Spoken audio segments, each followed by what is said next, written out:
এরা নিজেদেরকে সুন্নি বলে দাবি করে, আল্লাহর কসম এরা সুন্নি নয়, এরা মুশরিক। কথা বলতে হবে, ঠিক কি না বলে? এরা হচ্ছে শিরিক এবং বেদাতের ডিলার নিয়ে ঘুরে বেড়াচ্ছে। গোটা বাংলাদেশটাকে এরা অশান্ত করে তুলছে। যখন গোটা বাংলাদেশে শিক্ষা সিলেবাস নিয়ে, মুসলমানের ঈমান নিয়ে, পর্দাপুশিতা নিয়ে, ইসলামী তাহজিব তামাদ্দুন নিয়ে ষড়যন্ত্র হয়, তখন এরা মুখের মধ্যে কুরুপ কেটে বসে থাকে। আবার মিলাদ এবং আপনার বিরিয়ানির প্যাকেট দেখলে সবগুলা পাগলের মতো সামনে কাতারে গিয়ে দাঁড়িয়ে যায়। আমার বক্তব্য হচ্ছে, বাতিলের বিরুদ্ধে জীবনে কথা বলে না, কিন্তু কবরের পাশে গিয়ে মৃত ব্যক্তির কাছে বিচার দাও, মৃত ব্যক্তির কাছে আত্মনাদ করো। আল্লাহর কসম করে বলি, এই লোক যে বোঝা বলেছে কবরের সামনে গিয়ে, যতক্ষণ না পর্যন্ত সে প্রকাশ্যে তওবা না করবে, যাদেরকে নিয়ে বলেছে তাদেরকে নিয়ে প্রকাশ্যে সে তওবা ঘোষণা না করবে, গোটা জাতি একে মুসলমান হিসেবে গ্রহণ করতে পারে না। মুশরিক ছাড়া সে কিচ্ছু নয়।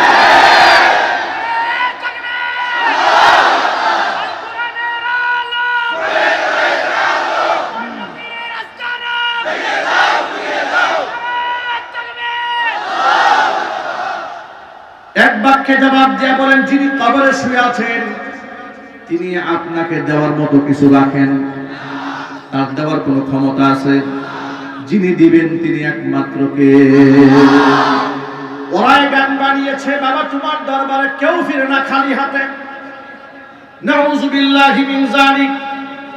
পৃথিবীর মধ্যে একমাত্র দরবার আল্লাহর দরবার, যে দরবার থেকে কেউ খালি হাতে ফিরে যায় না। ভণ্ড আক্রোশীর দরবার থেকে এক বক্তা মাইকের সামনে বয়ান করে বলছে, এই দরবারে মুরিদ হইয়া যদি কেউ মারা যায়, কবরে তার কাছে ফেরেশতা সওয়াল জবাব করতে আসবে না। এই ভণ্ডামি জাতির সামনে বছরের পর বছর তারা করে যাচ্ছে। আমরা যখন এই ভণ্ডদের বিরুদ্ধে কথা বলি, আমাদেরকে বলে এগুলো হচ্ছে ওহাবি হুজুর। কথা বলেন ঠিক না? আমাদেরকে বলে আমরা ওলিয়া আউলিয়া বিরোধী হুজুর, আর ওনারা ওলিয়া আউলিয়া পক্ষের হুজুর। 5 ওয়াক্ত নামাজের পরিবর্তে 6 ওয়াক্ত গাঁজা টানে। ঠিক কিনা বলেন? ওলিয়া আউলিয়ারা কি তোমাদেরকে গাঁজা খেতে শিখিয়ে দিয়েছেন? তাহলে তাদের নাম বিক্রি করে ভণ্ডামি করো কেন? শিরিক বেদাত করো কেন? মনে রাখবেন, আলেমদের দায়িত্ব শুধুমাত্র সৎ কাজের আদেশ দেওয়া নয়, সৎ কাজের আদেশ দেওয়ার পাশাপাশি অসৎ কাজ থেকে মানুষকে নিষেধ করা, এটা আলেম ওলামাদের নীতি এবং নৈতিক দায়িত্ব। মনে রাখবেন, এই সমাজের মধ্যে কিছু কিছু আলেমরা মানুষের কাছে, সর্বশ্রেণীর মানুষের কাছে জনপ্রিয় হয়ে থাকে, আবার কিছু কিছু মানুষরা, কিছু কিছু ওলামারা সমাজের বাতিলদের রক্তচক্ষুশূলে পরিণত হয়ে যায়। লুকমান হাকিম মানুষদেরকে যতগুলো বিষয় উপদেশ দিয়েছেন, এমনকি তার নিজের কলিজার টুকরা সন্তানকে যে ভাষায় তিনি নসিহত করেছেন, এই ভাষাগুলোর মধ্যে গুরুত্বপূর্ণ কয়েকটা পাঠ আছে। এই পাঠের মধ্যে একটা অংশ হচ্ছে, ইয়া বুনাইয়া লা তুশরিক বিল্লাহ, হে আমার কলিজার টুকরা ছেলে, তুমি আল্লাহর সাথে শরীক স্থাপন করবে না। কেন করবে না? ইন্না শিরকা লা যুলমুন আযীম, আল্লাহর সাথে শরীক স্থাপন করা এটা বড় মারাত্মক গুনাহ, এটা ভয়াবহ গুনাহ, এটা এমনই গুনাহ নবী করিম সাল্লাল্লাহু আলাইহি সাল্লাম বলেছেন, আলা উনাব্বিউকুম বিআকবারিল কাবাইর, আমি কি তোমাদেরকে কবিরা গুনার মধ্যেও সবচেয়ে জঘন্যতম কবিরা গুনার ব্যাপারে বলে দেব না? সাহাবায়ে কেরাম বলে, নিশ্চয়ই বলে দেবেন। আল্লাহর হাবিব বললেন, আকবারুল কাবাইরি সালাসা, কবিরা গুনার মধ্যে সবচেয়ে নিকৃষ্টতম কবিরা গুনাহ, ভয়াবহ গুনাহ হচ্ছে 3টি। এর মধ্যে 1 নাম্বার হচ্ছে আল ইশরাকু বিল্লাহ, আল্লাহর সাথে শরীক স্থাপন করা। 2 নাম্বার হচ্ছে আল হুকুকুল ওয়ালিদাইনি, পিতামাতার সাথে নাফরমানি করা। 3 নাম্বার হচ্ছে কাউলুজ জুর আও শাহাদাতুজ জুর, মিথ্যা কথা বলা অথবা মিথ্যা সাক্ষ্য প্রদান করা। আর ইশরাকু বিল্লাহ, প্রথমটা হচ্ছে আল্লাহর সাথে শরীক স্থাপন করা। নবী করিম সাল্লাল্লাহু আলাইহি ওয়াসাল্লাম বলেছেন, কিয়ামতের আগে উম্মতে মুহাম্মাদের বিরাট একটা অংশের লোকেরা শিরকের মধ্যে মুবতালা হয়ে যাবে। আজকে বর্তমান সমাজের চিত্র একটু ভালো করে লক্ষ্য করেন। অসংখ্য মুসলমানের সন্তানেরা আজকে খুব মনের আনন্দে পূজা মণ্ডপে গিয়ে মূর্তি পূজারীদের সাথে আনন্দ উদযাপন করছেন। কথা বলেন ঠিক কিনা বলেন? শুধুমাত্র সমাজের কিছু শ্রেণীর লোকেরা যাচ্ছে তা নয়, একেবারে সমাজের এলিট শ্রেণী, এলিট পিপল, একেবারে ফার্স্ট ক্লাস শ্রেণীর লোকেরাও যাচ্ছে। গিয়ে কি বলছে? গিয়ে বলছে রামা রামা কৃষ্ণা কৃষ্ণা। মুসলমান, কুখ্যাত মুসলমান, তিনি বলছেন রামা রামা কৃষ্ণা কৃষ্ণা। এটা বলে এখানটা হয় না, সে বলছে জয় জগন্নাথের জয়। এই কথা বলে এখানটা হয় না, সে বলেছে আজকে থেকে আমরা হিন্দু ভাইদের সাথে একাত্মতা ঘোষণা করলাম। আমি এটা একটা জেনারেল কোশ্চেন, যারা এই সামনে বসে আছে তাদের কাছে এটা হচ্ছে ক্লাস 1 এর প্রশ্ন। আপনারাই জবাব দিয়ে বলেন, যতটুকু ঈমান আপনাদের আছে সেই ঈমান থেকেই বলবেন। কোন মুসলমানের বাচ্চা যদি এমন কথা বলে যে আজকে হিন্দু ভাইদের সাথে আমরা একাত্মতা ঘোষণা করলাম, ওর ঈমান আছে? একটু চিৎকার দিয়ে বলতে হবে, ওর ঈমান আছে? এমন ব্যক্তি যদি শিক্ষা কারিকুলামের গুরু ঠাকুর হয়, তাহলে সেই শিক্ষা যে জাহান্নামে যাবে এটা তো আর ব্যাখ্যা করে বলার দরকার নেই। আমি আশ্চর্যান্বিত হয়ে যাই, মানুষ লেখাপড়া করে এমন রাম ছাগল হয় কি করে? কথা বলতে হবে ঠিক কিনা বলে? ন্যূনতম জ্ঞান যদি কারো থাকে, মুসলমানের সন্তান হয়ে বলে কি করে যে আপনি শিরকের সাথে একাত্মতা ঘোষণা করার পরে আপনার ঈমান থাকলো কি করে? কথা বলেন না ঠিক কিনা বলেন? শুধুমাত্র ওই সমস্ত বেওকুফ নাদানদের মানুষের মধ্যে শিরিক প্রচার করে তা নয়। আমার বলতে কোনো দ্বিধা নাই, আপনাদের সামনে আমি এই মুহূর্তে প্রমাণ উপস্থাপন করতে পারবো। বাংলাদেশে যতগুলি ভণ্ড মাজার পূজারী এই বাংলাদেশে আছে, তারা এই সমাজের মধ্যে শিরিক এবং বেদাতের প্রচারের সবচেয়ে বড় ডিলার।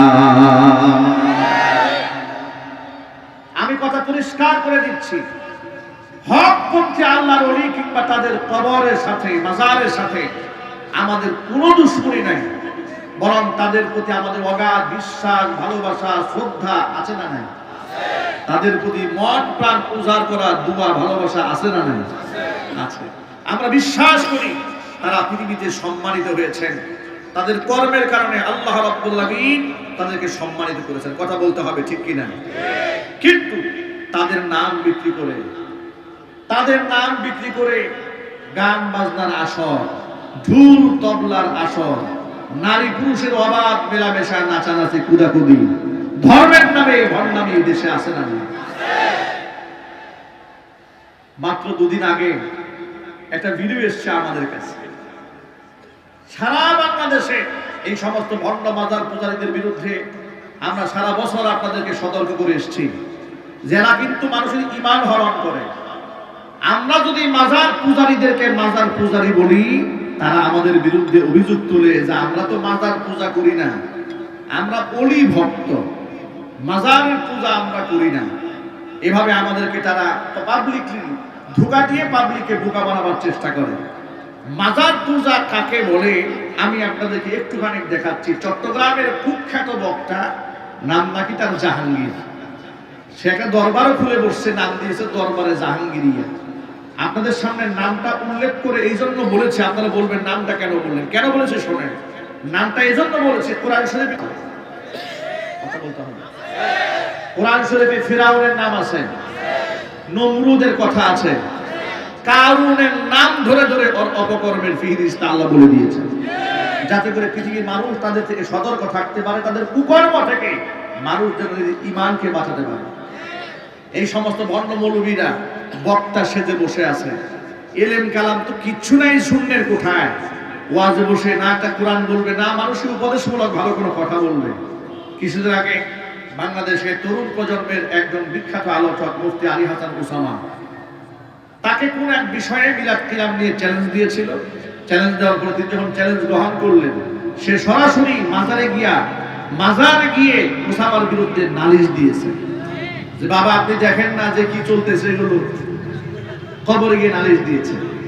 এবার এই লোকটা কবরে গিয়ে নালিশ না দিয়ে নতুন আরেক কাম করছে। নতুন কাজটা কি? এসএসসি পরীক্ষার্থীকে কয়েকটা পরীক্ষার্থীদেরকে ধরে নিয়ে মাজারে গেছে।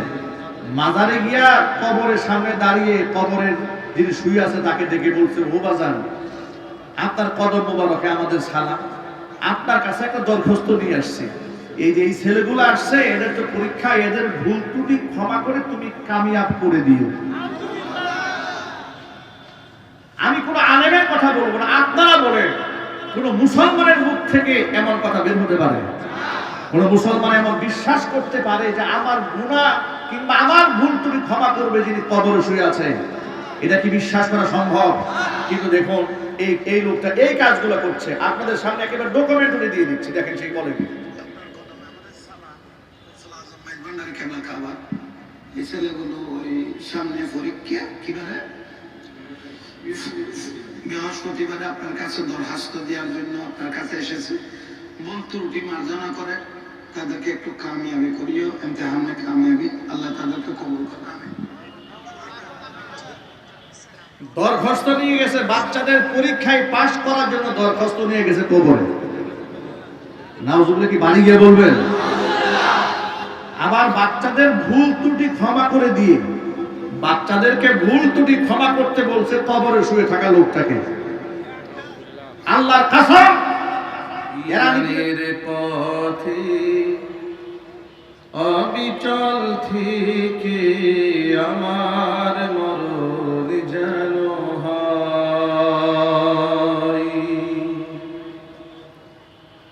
ইমানের পথে অবিচল থেকে আমার মরণ যেন হয়। তোমারই কাছে মিনতি আমার,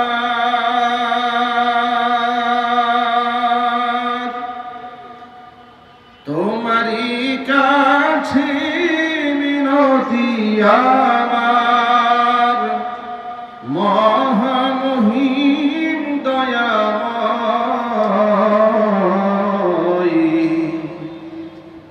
ইমানের পথে অবিচল থেকে আমার মরণ যেন হয়। ইমানের পথে অবিচল থেকে আমার মরণ যেন হয়। সকলেই বলুন আল্লাহুম্মা আমিন। অপরাধ ভাই স্টেজ আওয়াজ দেন তো, মনিটর, স্টেজ মনিটর আওয়াজ, বক্স ভিতরে যেন আমরা আওয়াজ পাই। জি, ভিতরে সাউন্ড বাড়াই না। ঐতিহ্যবাহী ঢাকা মিরপুর 1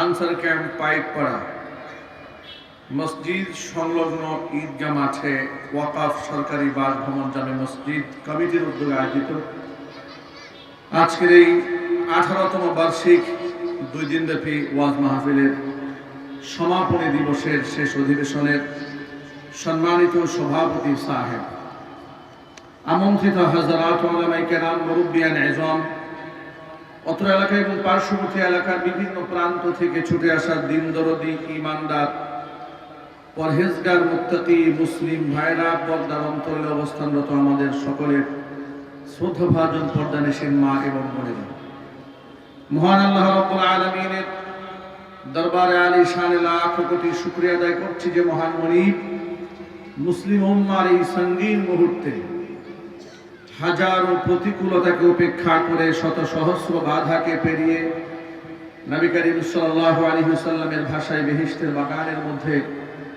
উলামায়ে কেরামের মাজলিসে কোরআন হাদিসের মাহফিলে আমাদেরকে যথাসময়ে উপস্থিত হয়ে কোরআন সুন্নাহ থেকে আলোচনা শোনার সুযোগ করে দিয়েছেন। এই জন্য আপনারা খুশি না বেজার?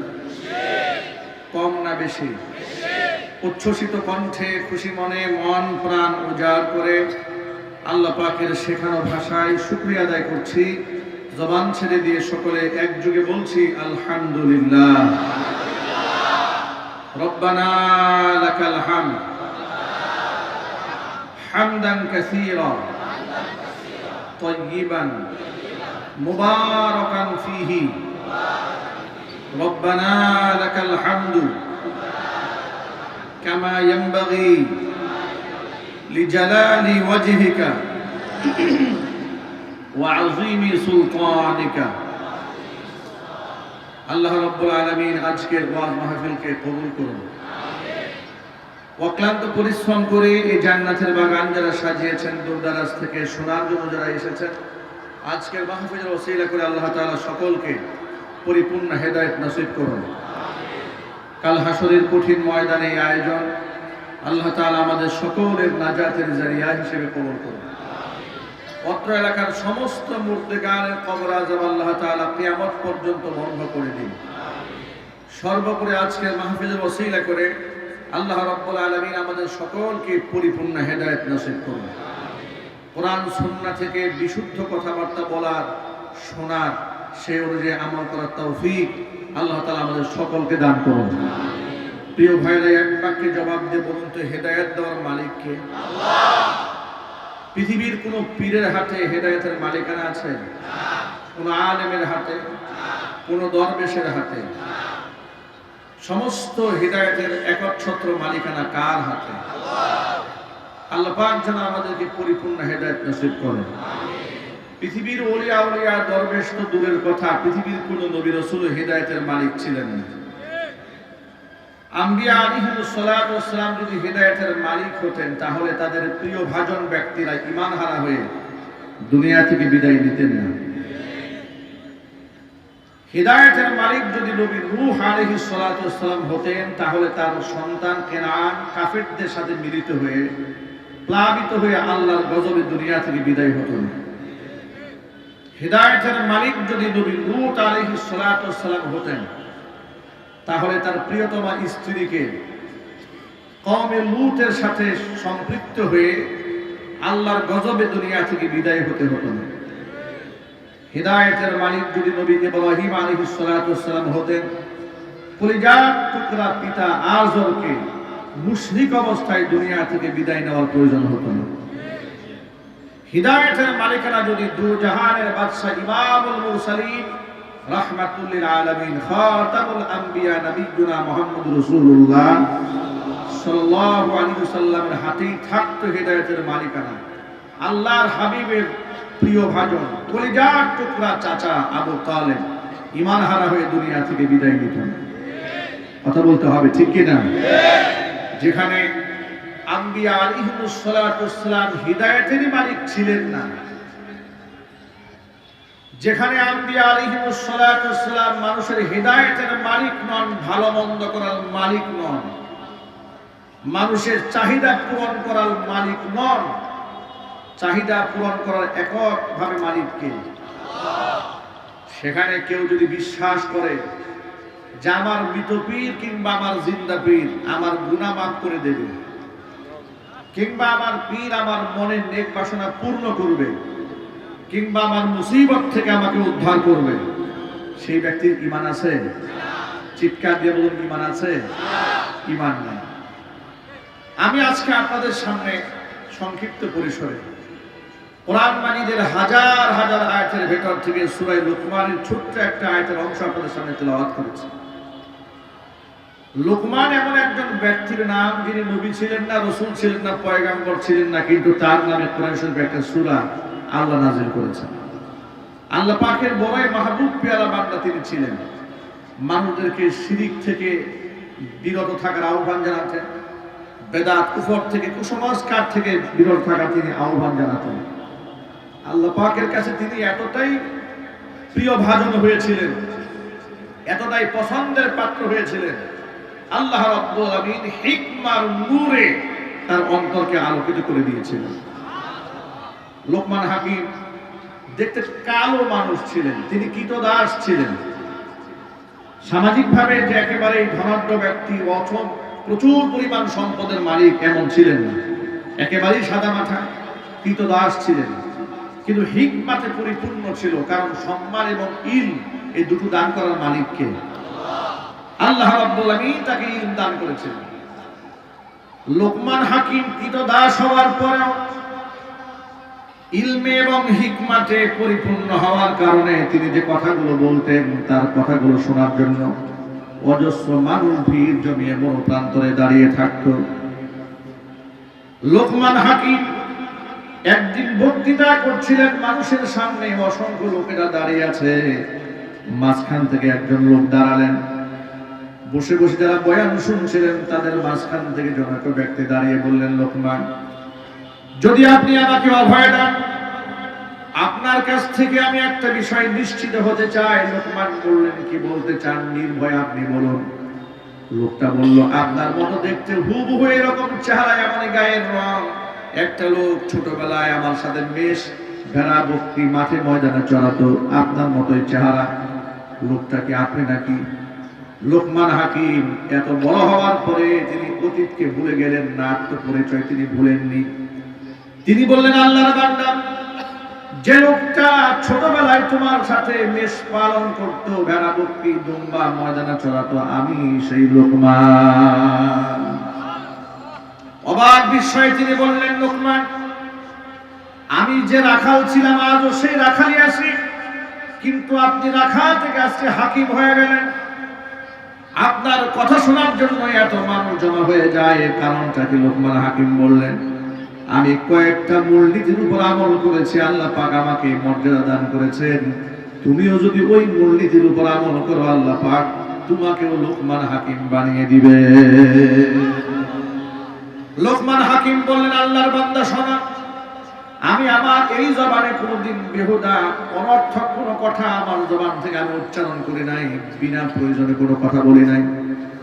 যা বলেছি প্রয়োজনে কথা বলেছি, কখনো মিথ্যা কথা বলি নাই, না হক বলি নাই।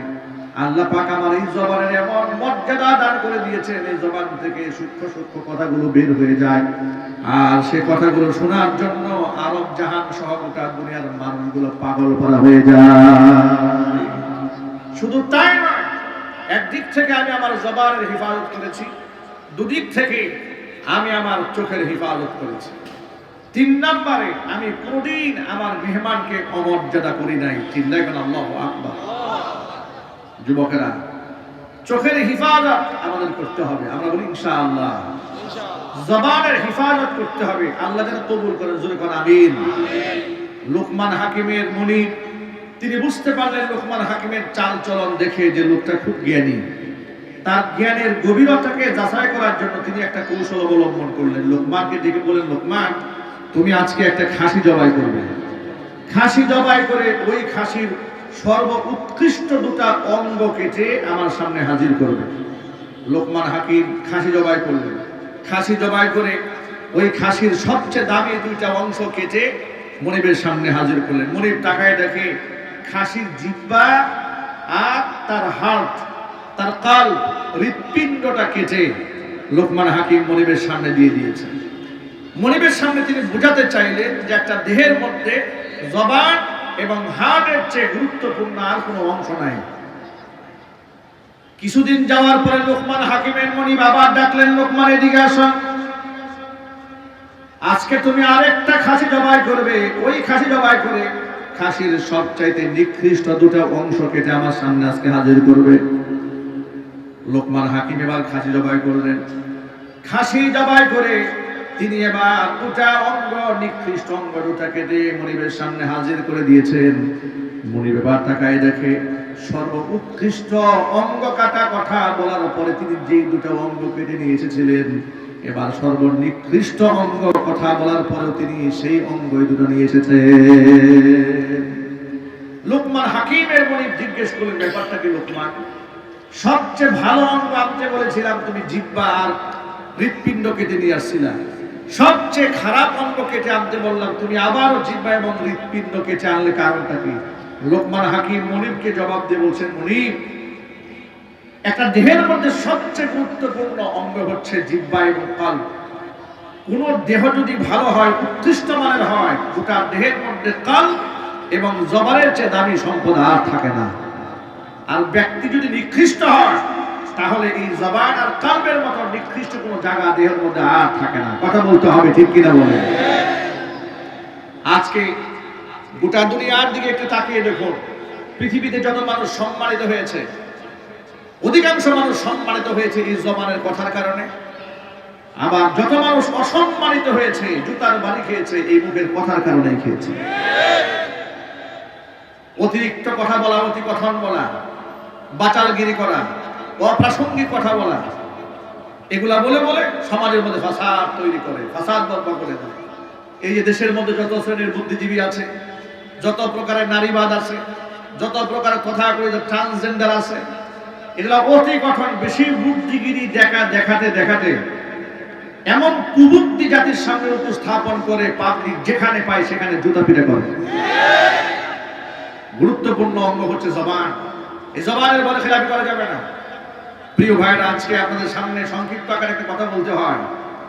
লুকমান হাকিম মানুষদেরকে যতগুলো বিষয় উপদেশ দিয়েছেন, এমনকি তার নিজের কলিজার টুকরা সন্তানকে যে ভাষায় তিনি নসিহত করেছেন, এই ভাষাগুলোর মধ্যে গুরুত্বপূর্ণ কয়েকটা পাঠ আছে। এই পাঠের মধ্যে একটা অংশ হচ্ছে ইয়া বুনাইয়া লা তুশরিক বিল্লাহ, হে আমার কলিজার টুকরা ছেলে, তুমি আল্লাহর সাথে শরীক স্থাপন করবে না। কেন করবে না? ইন্না শিরকা লা যুলমুন আযীম, আল্লাহর সাথে শরীক স্থাপন করা এটা বড় মারাত্মক গুনাহ, এটা ভয়াবহ গুনাহ, এটা এমনই গুনাহ নবী করিম সাল্লাল্লাহু আলাইহি সাল্লাম বলেছেন, আলা উনাব্বিউকুম বিআকবারিল কাবাইর, আমি কি তোমাদেরকে কবিরা গুনার মধ্যেও সবচেয়ে জঘন্যতম কবিরা গুনার ব্যাপারে বলে দেব না? সাহাবায়ে কেরাম বলে, নিশ্চয়ই বলে দেবেন। আল্লাহর হাবিব বললেন, আকবারুল কাবাইরি সালাসা, কবিরা গুনার মধ্যে সবচেয়ে নিকৃষ্টতম কবিরা গুনাহ, ভয়াবহ গুনাহ হচ্ছে তিনটি। এর মধ্যে এক নাম্বার হচ্ছে আল ইশরাক বিল্লাহ, আল্লাহর সাথে শরীক স্থাপন করা। দুই নাম্বার হচ্ছে আল হুকুকুল ওয়ালিদাইন, পিতামাতার সাথে নাফরমানি করা। তিন নাম্বার হচ্ছে কাউলুজ জুর আও শাহাদাতুজ জুর, মিথ্যা কথা বলা অথবা মিথ্যা সাক্ষ্য প্রদান করা। আর ইশরাক বিল্লাহ, প্রথমটা হচ্ছে আল্লাহর সাথে শরীক স্থাপন করা। নবী করিম সাল্লাল্লাহু আলাইহি ওয়াসাল্লাম বলেছেন, কিয়ামতের আগে উম্মতে মুহাম্মাদের বিরাট একটা অংশের লোকেরা শিরকের মধ্যে মুবতালা হয়ে যাবে। আজকে বর্তমান সমাজের চিত্র একটু ভালো করে লক্ষ্য করেন। অসংখ্য মুসলমানের সন্তানেরা আজকে খুব মনের আনন্দে পূজা মণ্ডপে গিয়ে মূর্তি পূজারীদের সাথে আনন্দ উদযাপন করছে। কথা বলেন ঠিক কিনা বলেন? শুধুমাত্র সমাজের কিছু শ্রেণীর লোকেরা যাচ্ছে তা নয়, একেবারে সমাজের এলিট শ্রেণী, এলিট পিপল, একেবারে ফার্স্ট ক্লাস শ্রেণীর লোকেরাও যাচ্ছে। গিয়ে কি বলছে? গিয়ে বলছে রামা রামা কৃষ্ণা কৃষ্ণা। মুসলমান, কুখ্যাত মুসলমান, তিনি বলছেন রামা রামা কৃষ্ণা কৃষ্ণা। এটা বলে এখানটা হয় না, সে বলছে জয় জগন্নাথের জয়। এই কথা বলে এখানটা হয় না, সে বলেছে আজকে থেকে আমরা হিন্দু ভাইদের সাথে একাত্মতা ঘোষণা করলাম।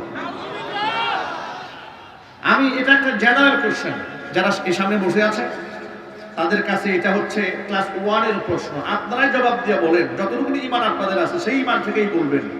কোন মুসলমানের বাচ্চা যদি এমন কথা বলে যে আজকে হিন্দু ভাইদের সাথে আমরা একাত্মতা ঘোষণা করলাম, ওর ঈমান আছে? একটু চিৎকার দিয়ে বলতে হবে, ওর ঈমান আছে? এমন ব্যক্তি যদি শিক্ষা কারিকুলামের গুরু ঠাকুর হয়, তাহলে সেই শিক্ষা যে জাহান্নামে যাবে এটা তো আর ব্যাখ্যা করে বলার দরকার নেই। আমি আশ্চর্যান্বিত হয়ে যাই, মানুষ লেখাপড়া করে এমন রামসাগর হয় কি করে? কথা বলতে হবে ঠিক কিনা বলে? ন্যূনতম জ্ঞান যদি কারো থাকে, মুসলমানের সন্তান হয়ে বলে কি করে যে আপনি শিরকের সাথে একাত্মতা ঘোষণা করার পরে আপনার ঈমান থাকলো কি করে? কথা বলেন না ঠিক কিনা বলেন? শুধুমাত্র ওই সমস্ত বেওকুফ নাদানরা যে মানুষের মধ্যে শিরিক প্রচার করে তা নয়। আমার বলতে কোনো দ্বিধা নাই, আপনাদের সামনে আমি এই মুহূর্তে প্রমাণ উপস্থাপন করতে পারবো।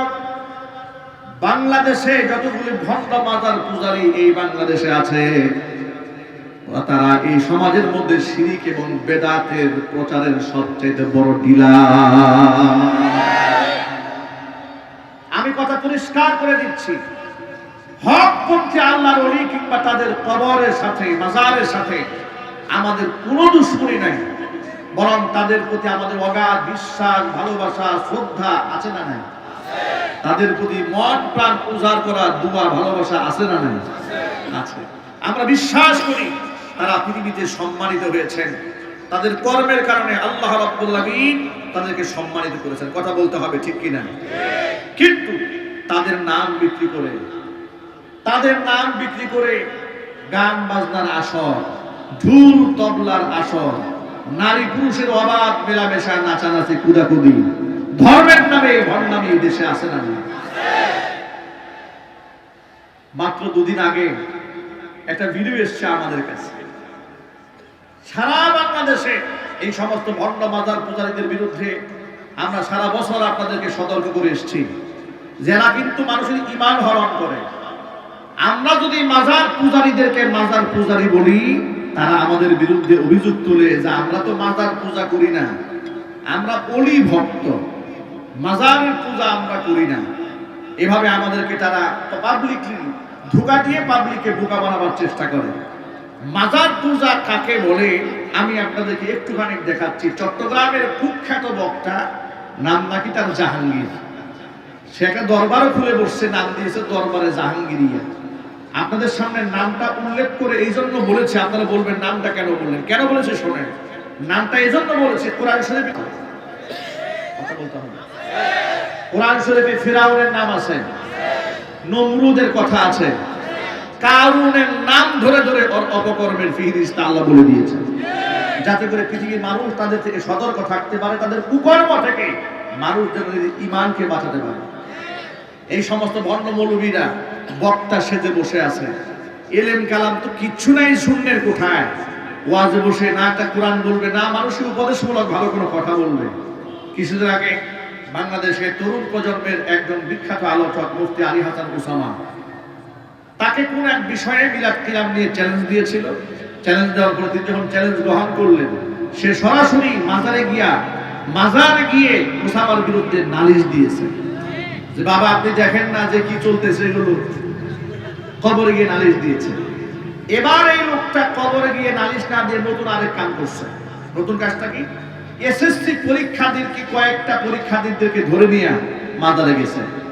মাজারে গিয়া কবরের সামনে দাঁড়িয়ে কবরের যিনি শুয়ে আছে তাকে ডেকে বলছে, ও বাজান আপনার কদম মোবারকে আমাদের সালাম, আপনার কাছে একটা দরখাস্ত নিয়ে আসছি। এই যে এই ছেলেগুলো আসছে, এদের তো পরীক্ষা, এদের ভুল ত্রুটি ক্ষমা করে তুমি কামিয়াব করে দিও। আমি কোনো আলেমের কথা বলবো না, আপনারা বলেন কোন মুসলমানের মুখ থেকে এমন কথা বের হতে পারে?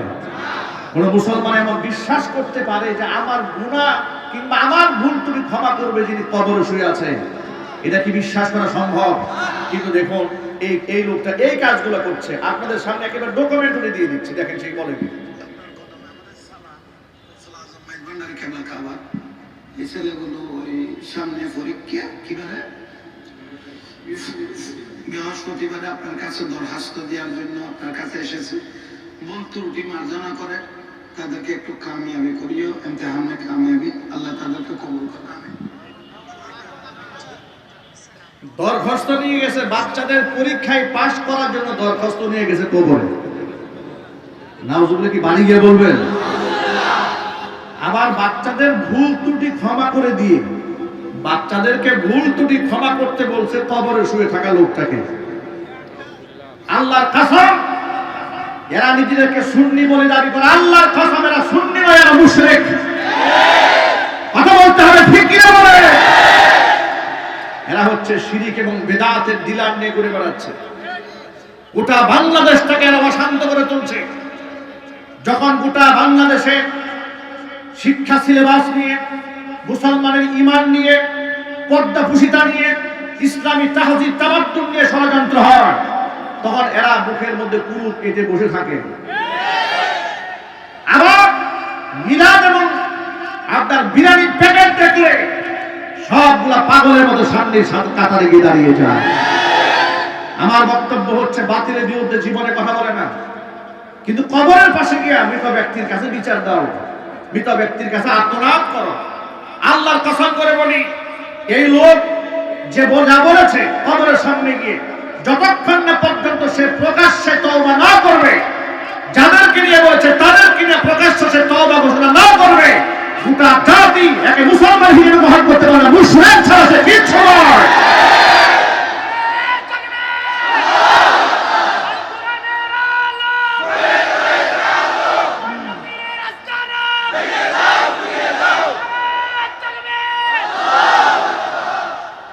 এক বাক্যে জবাব দিয়ে বলেন, যিনি কবরে শুয়ে আছেন তিনি আপনাকে দেওয়ার মতো কিছু রাখেন?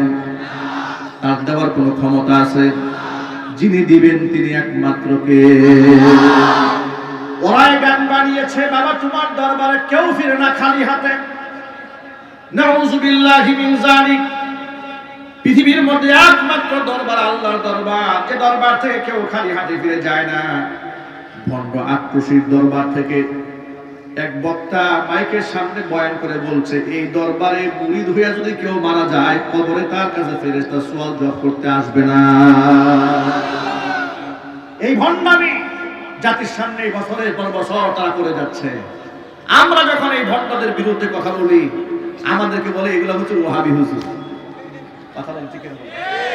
আমাদেরকে বলে আমরা ওলিয়া আউলিয়া বিরোধী হুজুর, আর ওনারা ওলিয়া আউলিয়া পক্ষের হুজুর। 5 ওয়াক্ত নামাজের পরিবর্তে 6 ওয়াক্ত গাঁজা টানে।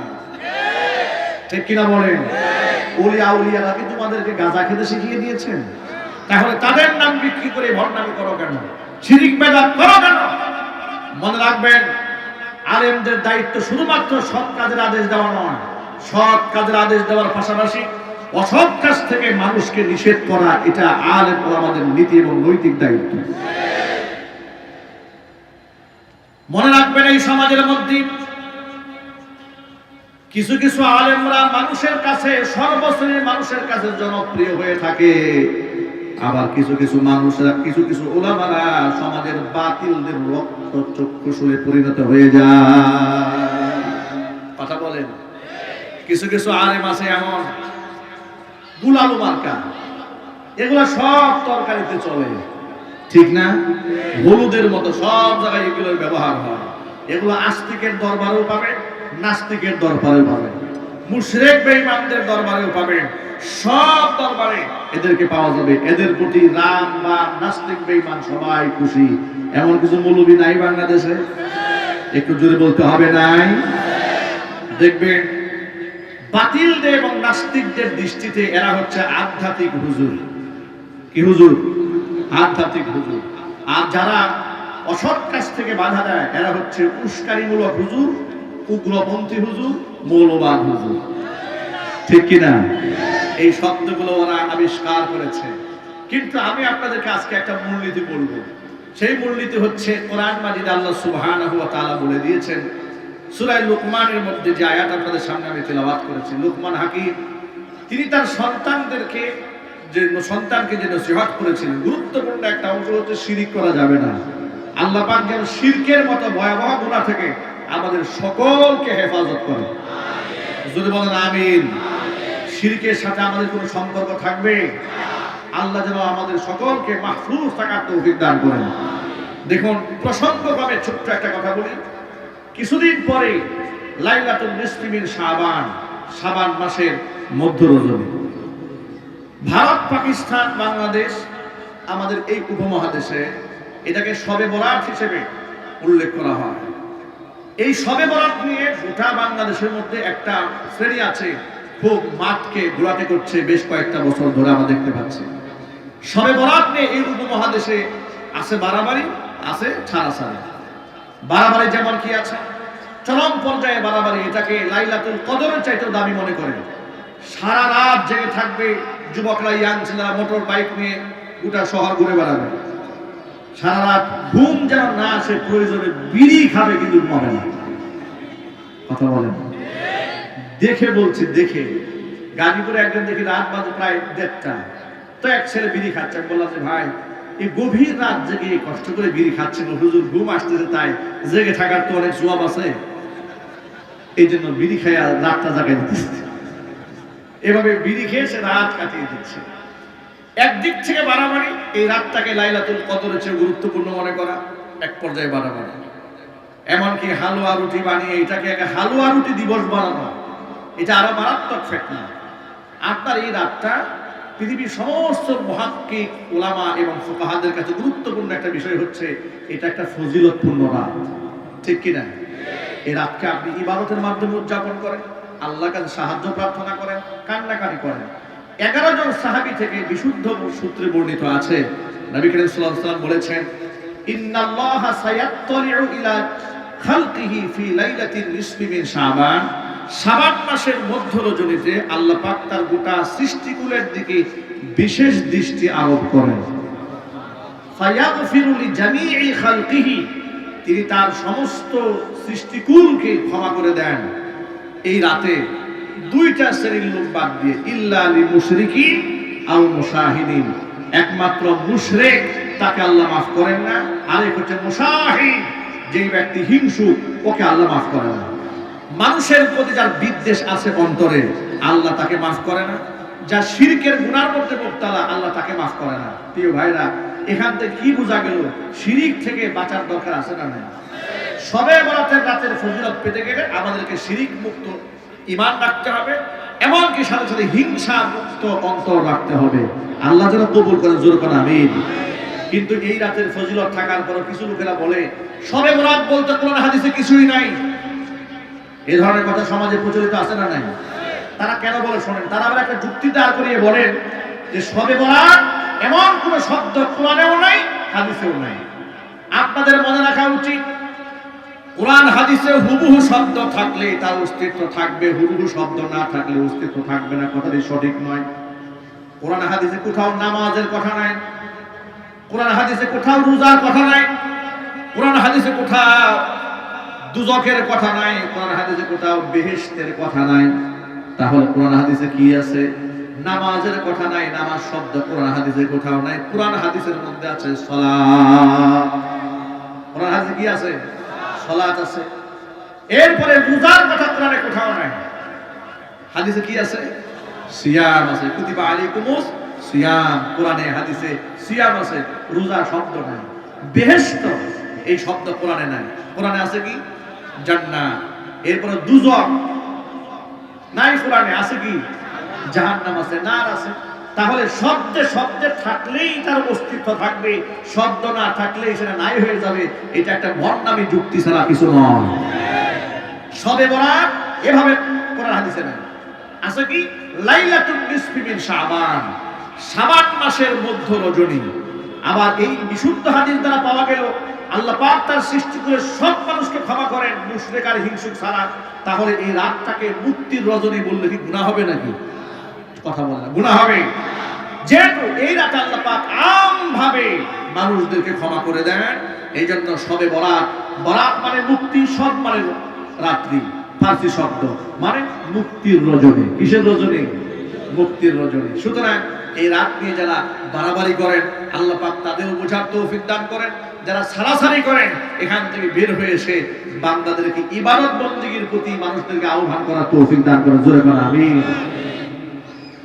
আমার প্রিয় যুবক ভাইরা, সৎ কাজের আদেশ লোকমান হাকিম তার সন্তানকে করার নির্দেশ দিলেন। তিনি বললেন, ইয়া বুনাইয়া, ও আমার কলিজার টুকরা সন্তান, আকিমিস সালাতা, তুমি নামাজ কায়েম করো।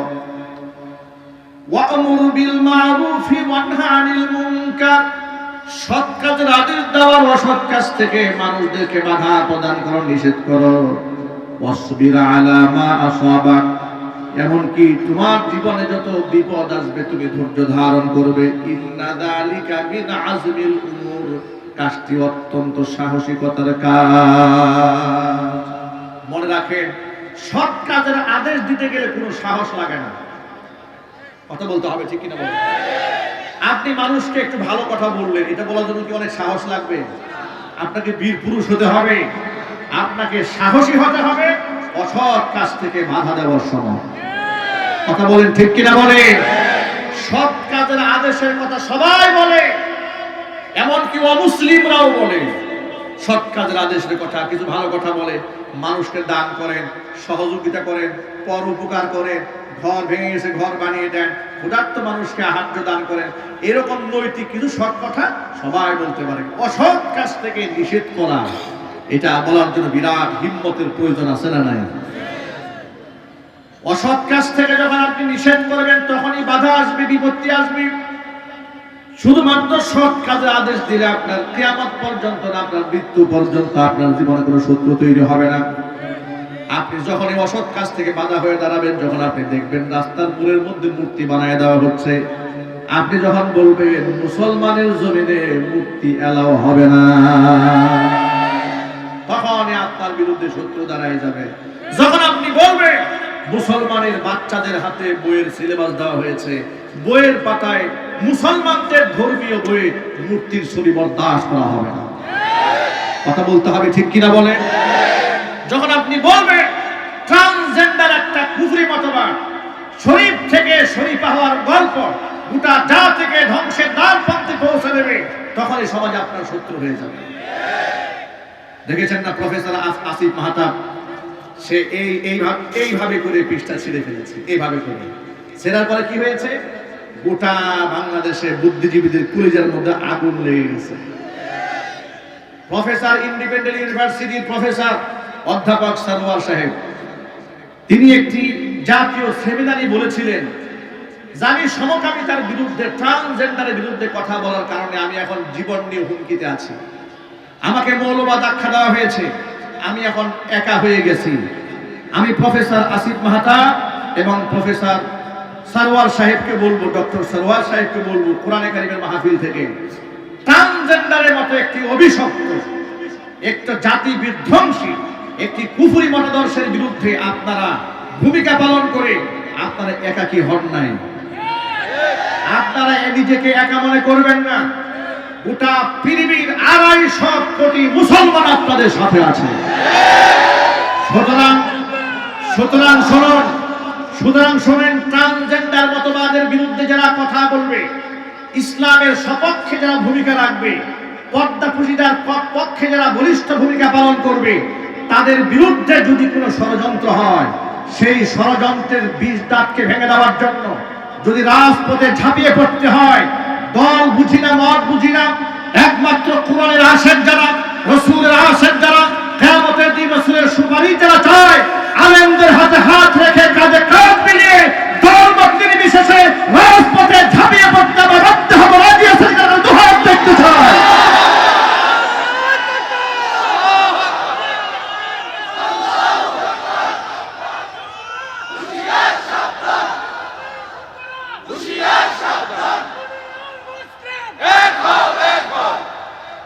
যুবকেরা ভয় পাওয়ার কোনো কারণ নাই।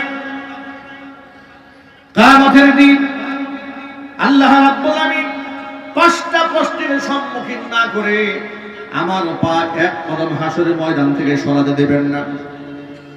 নবী করিম সাল্লাল্লাহু আলাইহি ওয়াসাল্লাম বলেছেন, লা ইয়াজালু কদম ইবনি আদম ইয়াউমাল কিয়ামাতি হাত্তা ইউসআল আন খামসিন। 5টা প্রশ্নের জবাব না দিয়ে হাসরের ময়দান থেকে পা সরানো যাবে না, এক চুল সামনে যাওয়া যাবে না। প্রথম প্রশ্ন হচ্ছে আন উমরিহি ফিমা আফনা, তার জীবনটা কোন কাজে ব্যয় করেছে, জবাব দিয়ে যাও। 2 নম্বর প্রশ্ন হচ্ছে ওয়া আন শাবাবিহি ফিমা আবলা, জীবনের মধ্যে সবচেয়ে গোল্ডেন মোমেন্ট হচ্ছে যৌবনকাল কোন কাজে ব্যয় করেছো, জবাব দাও। 3 নম্বর প্রশ্ন হচ্ছে ওয়া আন মালিহি মিম্মা ইকতাসাবা, সম্পদ সম্পর্কে প্রশ্ন করা হবে, কোন উৎস থেকে উপার্জন করেছিল, জবাব দাও। 4 নাম্বার হচ্ছে ওয়া ফিমা আনফাকা, উপার্জিত সম্পদ কোন কাজে ব্যয় করেছিল, জবাব দাও। 5 নাম্বার প্রশ্ন হচ্ছে ওয়া মাযা আলিমা ফিমা ওয়া মাযা আমিলা ফিমা আলিমা, যতটুকু ইলম হাসিল করেছিলে তদ অনুযায়ী কতটুকু বান্দা তুমি আমল করেছিলে। 5টা প্রশ্নের সম্মুখীন পীর ওলি ধর্মের সকলকে হতে হবে। 1 নাম্বার জীবন সম্পর্কে প্রশ্ন করা হবে, জীবনটা কার দেওয়া, জোরে বলেন। 2 নম্বর হচ্ছে যৌবনকাল, এই একজন মানুষের জীবনের সবচাইতে স্বর্ণযুগ জীবনের যৌবনকালটা, সেই যৌবনকালটা কোন কাজে ব্যয় করেছিল, জবাব দাও। আজকে বহু যুবক আছে নাপাক নেতা কর্মীদের পিছনে পড়ে পড়ে এত জোরে জোরে স্লোগান দেয় নেতার নামে, কোনদিন আল্লাহু আকবার বলে তার জবান থেকে স্লোগান বের হয় না। মুসলমানের সন্তান আল্লাহু আকবার বলে না। এমনকি এক কুলাঙ্গার বলেছিল কিছুদিন আগে, আল্লাহু আকবার এই স্লোগান নাকি নিষিদ্ধ দলের স্লোগান। আমি আমার ভাষায় বলেছি যে বিয়াদব বলেছে, নারায়ে তাকবীর আল্লাহু আকবার স্লোগান এটা নিষিদ্ধ দলের স্লোগান, ওর নিষিদ্ধ পল্লীতেই মনে হয় জন্ম হয়েছে। তা না হলে আল্লাহু আকবার স্লোগানকে সে নিষিদ্ধ দলের স্লোগান বলে কি করে? এই সাহস পায় কোথা থেকে? তোমরা যদি লম্পট বদমাস নেতা কর্মীদের প্রশংসা মাইক লাগিয়ে করতে পারো, আমরা হাজারটা মাইক লাগিয়ে এর থেকে উচ্চ আওয়াজে আমরা আমাদের ভাবের প্রশংসা করতে চাই।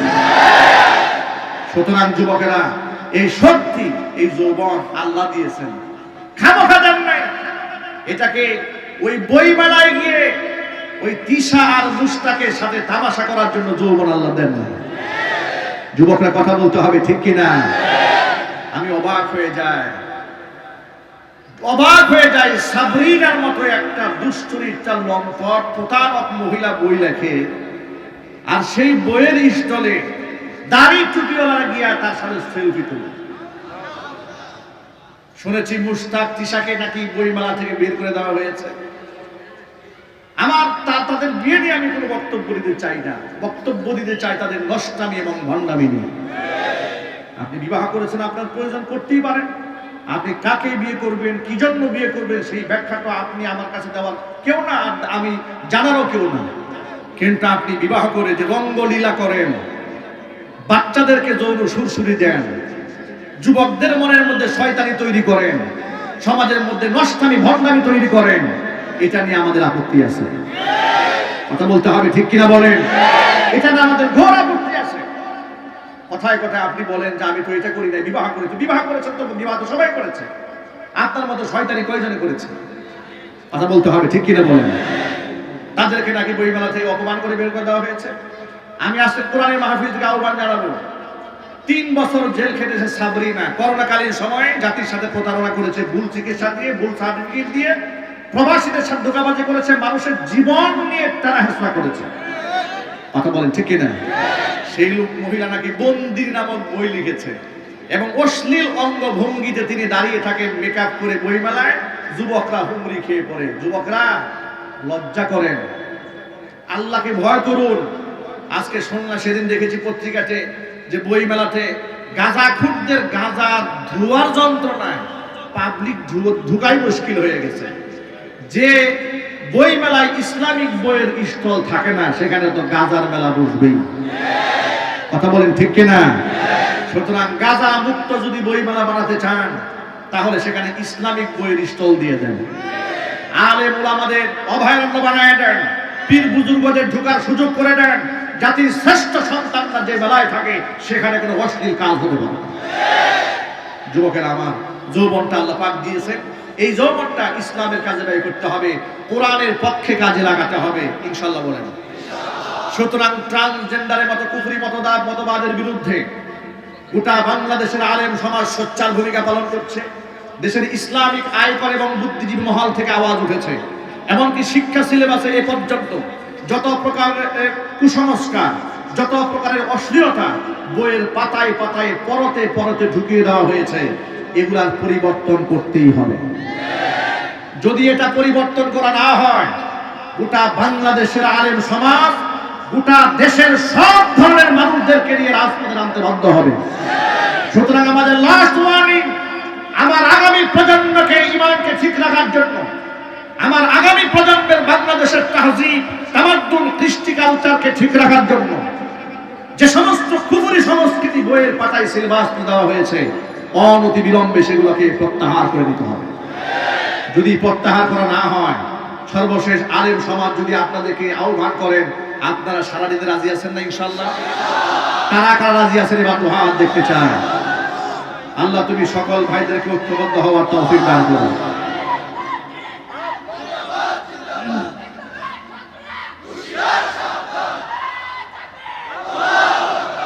আল্লাহ রাব্বুল আলামিন যেন আমাদের সকলকে কথাগুলো বোঝার তৌফিক দান করেন।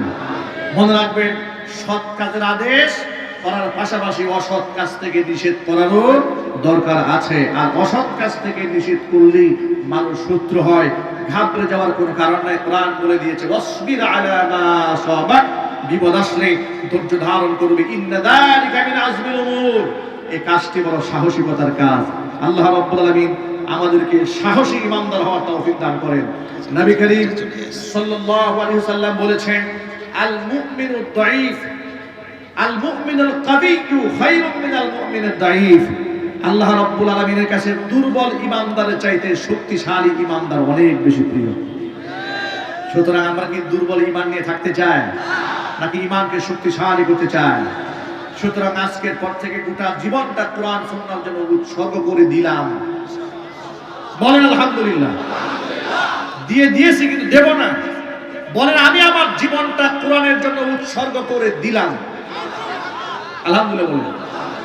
আল্লাহ পাক যেন কবুল করেন, মঞ্জুর করেন। সকলে জোরে বলুন আমিন। প্রিয় ভাইরা, আপনারা কেউ ছত্রভঙ্গ হবেন না।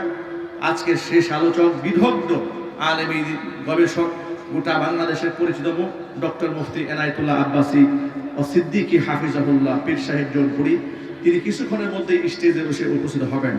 আমি আসলে আরেকটু লম্বা সময় কথা টেনে নিয়ে যেতে পারতাম।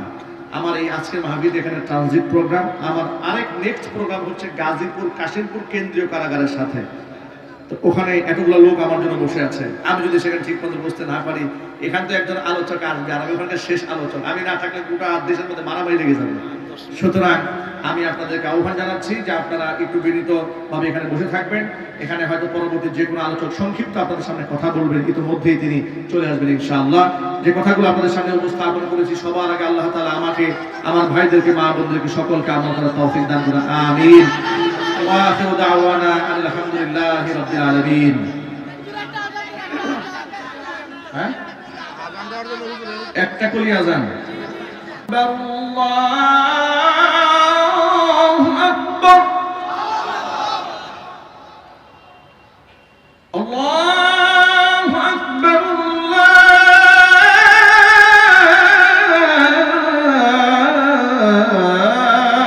আল্লাহু আকবার।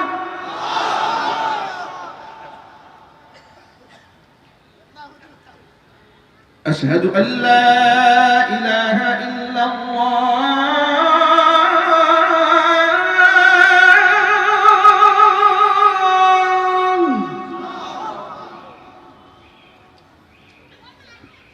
أشهد أن لا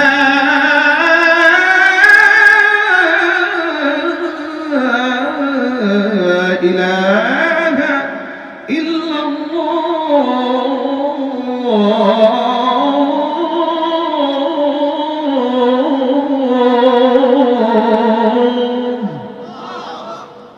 আজানের এই ধ্বনিটি এখন এতটুকুনি। আল্লাহ রাব্বুল আলামিন আজানের প্রতি যে ভক্তি মহব্বত আমাদের দান করেছেন, নামাজের প্রতি মহব্বত আল্লাহ পাক আরো বাড়ায় দেন। আমিন।